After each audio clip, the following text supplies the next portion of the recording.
আজকের রেসিপি একদম স্কিপ করবেন না। আজকের রেসিপিটা দেখে শিখে নিন কীভাবে বাড়িতেই পারফেক্টভাবে ব্যাটার তৈরি করবেন এবং পারফেক্টভাবে ঘি ভাত তৈরি করবেন। এটা খেতে যেমন সুস্বাদু তেমনি বানানোটাও কিন্তু খুবই সহজ। তাহলে চলুন শুরু করি আজকের রেসিপি। নমস্কার বন্ধুরা, কেমন আছেন সবাই? ভালো তো? পাপিয়ার ঘরোয়া চ্যানেলটিতে সকলকে জানাই স্বাগত। চলে এসেছি আবারও একটা দুর্দান্ত স্বাদের রেসিপি নিয়ে। রেসিপিটা তৈরি করার জন্য প্রথমে আমি একটা মিক্সির বাটি নিয়ে নিয়েছি। এবার এর মধ্যে দিয়ে দেব আমি 3 টেবিল চামচ গাওয়া ঘি। ঘিটা আপনারা কেউ 2 চামচও দিতে পারেন, কেউ 4 চামচও দিতে পারেন। ঘিয়ের পরিমাণ এখানে খুব বেশি প্রয়োজন নেই, তবু আমি 4 চামচ দিয়েছি। আর দিয়ে দিলাম বেশ কয়েকটা বরফের টুকরো।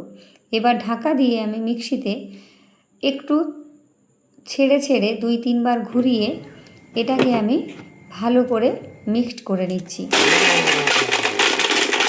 এইভাবে একটু বন্ধ করে একটু চালিয়ে, একভাবে না, মিক্সিটা কোনোভাবেই গরম করা যাবে না, ঠান্ডা অবস্থাতেই এটাকে ঘুরিয়ে বরফের টুকরোগুলোকে একটু গুঁড়ো করে নিতে হবে। দেখুন আমি এখানে গুঁড়ো করে নিয়েছি আর দেখিয়ে দিচ্ছি আপনাদের যে বরফের টুকরো আর ঘিটা দুটো কিন্তু একসাথে ভালোভাবে মিশে গেছে।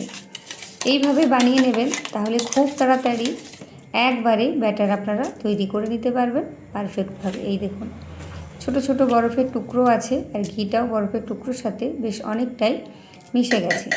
এবার এর মধ্যে দিয়ে দেব আমি 1 কাপ মাপের আটা। এটা আটা দিয়েই তৈরি করবেন, আটা দিয়ে তৈরি করলে ভীষণ ভালো লাগে খেতে। এবার ঢাকা দিয়ে আবারও আমি এটা মিক্সিতে দিয়ে দিচ্ছি, দিয়ে আবারও একটু বন্ধ করে আবার একটু চালিয়ে এইভাবে 3-4 বার ভালো করে ঘুরিয়ে নিচ্ছি। আটাটা খুব ভালোভাবে ঘিয়ের সাথে মিশিয়ে যাবে। এটা আলাদা হাতে করে সমস্ত সময় নিয়ে মেশাতে হবে, কাজটা অনেক তাড়াতাড়ি হবে। আর দেখুন মিক্সিটা কিন্তু ঠান্ডা আছে, মিক্সিটা কোনোভাবেই গরম করা যাবে না, মানে একবারে অনেকক্ষণ চালিয়ে রাখা যাবে না। একটু সময় দিয়ে দিয়ে এটাকে বন্ধ করে চালাতে হবে। কোনো রকম গরম হয়ে গেলে কিন্তু ব্যাটারটা পারফেক্ট তৈরি হবে না। দেখুন খুব ভালোভাবে মিশে গেছে, দেখেই বুঝতে পারছেন। এবার এর মধ্যে দিয়ে দিচ্ছি আমি 1 কাপ দুধ, আর ওই কাপ দুধে দিয়ে দিচ্ছি 1 কাপ জল আর বরফের টুকরো। এবার ভালো করে একটু মিশিয়ে নিচ্ছি। কোনো অংশ যদি মিস করে যান তাহলে পারফেক্টভাবে কিন্তু আপনারা তৈরি করতে পারবেন না। ভীষণ সুন্দর হয় খেতে। বাড়িতে অতিথি আসলে অথবা যে কোনো অনুষ্ঠানের দিনে আপনারা এইভাবে ঘিভার বানিয়ে ফেলতে পারবেন বাড়িতে আজকের রেসিপি দেখে। এবার আমি ভালো করে একটু বন্ধ করে ঘুরিয়ে আবার বন্ধ করে ঘুরিয়ে সুন্দর একটা ব্যাটার তৈরি করে নিয়েছি। দেখুন খুব তাড়াতাড়ি কিন্তু খুব সহজেই একটা সুন্দর ব্যাটার আপনারা রেডি করে নিতে পারবেন। এবারে সমস্ত ব্যাটারটাই আমি বাটির মধ্যে ঢেলে দিয়েছি। এবার আবারও 1 বাটি জল আর বরফ মিক্সির বাটির মধ্যে দিয়ে ভালো করে বাটিটা ধুয়ে এর মধ্যে ঢেলে দিলাম। এটাকে ঠান্ডা রাখতে হবে, ঘি কোনোভাবে যেন ওপরে উঠে না আসে, কোনো রকম গরম না হয়, ঘিটা যেন ওপরে উঠে না আসে সেদিকে খেয়াল রাখতে হবে। তাই এটাকে কিন্তু ঠান্ডা রাখতে হবে।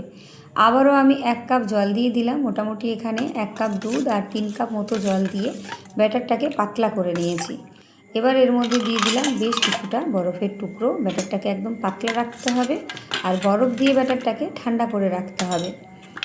ভালো করে একটু মিশিয়ে নিচ্ছি। এই সময় আপনারা চাইলে এটাকে একটু চটপটা খেতে গেলে একটু সামান্য লেবুর রসও এখানে দিয়ে নিতে পারেন, তবে আমি আর দিলাম না। আপনাদের যদি প্রয়োজন হয়, ভালো লাগে, তাহলে একটু দিয়ে নিতে পারেন সামান্য পাতিলেবুর রস। এবারে কিছুটা ব্যাটার আমি বাটিতে তুলে রাখছি আর বাদবাকিটা আমি ফ্রিজের মধ্যে রেখে দিচ্ছি, ডিপ ফ্রিজে, যাতে ওটা ঠান্ডা থাকে।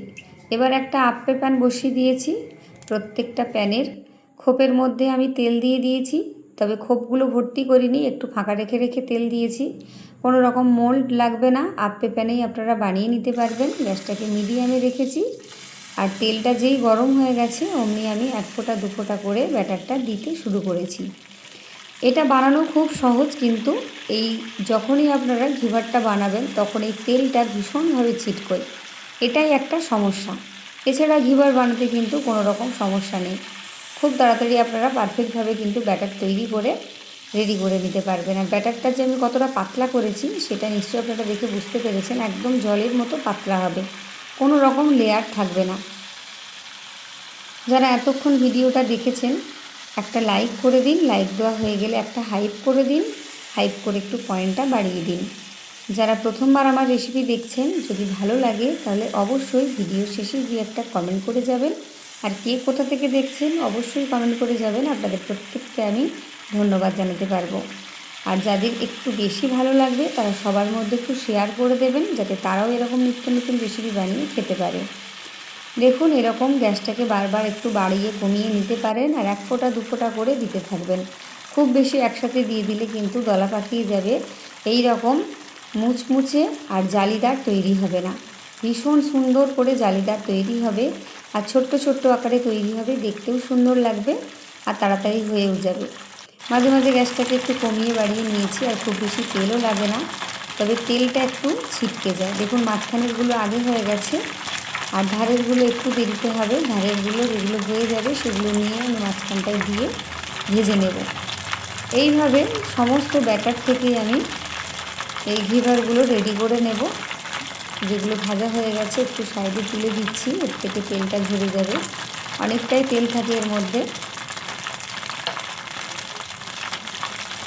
1 ফোঁটা 1 ফোঁটা করে যেগুলো হয়ে গেছে সেগুলোকে আমি আবার দিতে থাকবো। অল্প অল্প করে শুধু গরম তেলের মধ্যে দিতে থাকুন, ব্যাস, আর কিচ্ছু না। খুব ঝটফট তৈরি হয়ে যাবে। একটা কাঠি দিয়ে মাঝখানটা একটু ফাঁকা করে দেবেন, যাতে মাঝখানটা একটু গর্ত মতো তৈরি হয়, এগুলোকে তুলে নিতে সুবিধে হবে। এইভাবে সমস্ত ব্যাটার থেকে আমি তেল ঝরিয়ে ঘিবারগুলো আলাদা জায়গায় একটু রেখে দিয়েছিলাম, তারপর তেল ভালোভাবে ঝরে যেতে একটা প্লেটের মধ্যে আমি তুলে নিয়েছি। দেখুন, দেখতে কতটা সুন্দর হয়েছে আর মুচমুচে হয়েছে। এই সময় আপনারা নোনতা হিসেবেও চায়ের সাথে এগুলো খেতে পারেন, তবে আমি এগুলোকে আরেকটু সুন্দর করার জন্য একটু রস বানিয়ে নেব, মানে চিনির শিরা।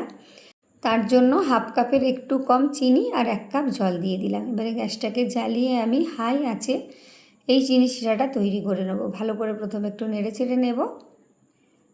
এই চিনি শিরাটা তৈরি করতে কিন্তু খুব বেশিক্ষণ সময় লাগবে না। নেড়ে চেড়ে একটু দেখুন চিনিটা গলে গেছে, একটু মিশিয়ে নিয়েছি। এবার এটাকে ভালো করে আমি ফুটতে দেব। এবার দিয়ে দিলাম এখানে কয়েকটা দারুচিনির টুকরো আর একটা লবঙ্গ, সুন্দর একটা গন্ধ আসার জন্য। আপনারা চাইলে এখানে এলাচও দিয়ে নিতে পারেন। আর এটাকে আমি খুব বেশি একতার বা দুতার করব না, মোটামুটি একটু ঘন করে ফুটিয়ে নামিয়ে নেব। এটা ভালোভাবে ফুটে উঠেছে। এবার দারুচিনির টুকরো আর লবঙ্গগুলো আমি তুলে ফেলে দিচ্ছি, কারণ এগুলো বাচ্চারা পছন্দ করবে না মুখে পড়লে। শিরাটা কিন্তু আমার তৈরি হয়ে গেছে। এবার গ্যাস বন্ধ করে এটাকে আমি নামিয়ে নেব। দেখুন, এই রকম করে তৈরি করে নিয়েছি। এবার এর ওপর থেকে চিনির শিরাটা আমি দিয়ে দিচ্ছি। ঘিভারগুলো ঠান্ডা হলেও চলবে, কিন্তু চিনির শিরাটা গরম থাকতে হবে। গরম গরম অবস্থাতেই এর ওপরে ভালো করে ছড়িয়ে দিন। চিনি শিরা দেওয়ার পর আপনারা যদি চান তাহলে মাওয়া বা সন্দেশ বা যে কোনো বাদাম, কাজু, পেস্তা বা আমন্ড কুচি করে মাওয়ার সাথে অথবা সন্দেশের সাথে মিশিয়ে এই স্টাফিং হিসেবে ভরেও পরিবেশন করতে পারেন, তাতেও। দেখা হচ্ছে আবার একটা নতুন রেসিপি নিয়ে। ততক্ষণের জন্য টাটা। সবাই ভালো থাকবেন, সুস্থ থাকবেন। অসংখ্য ধন্যবাদ।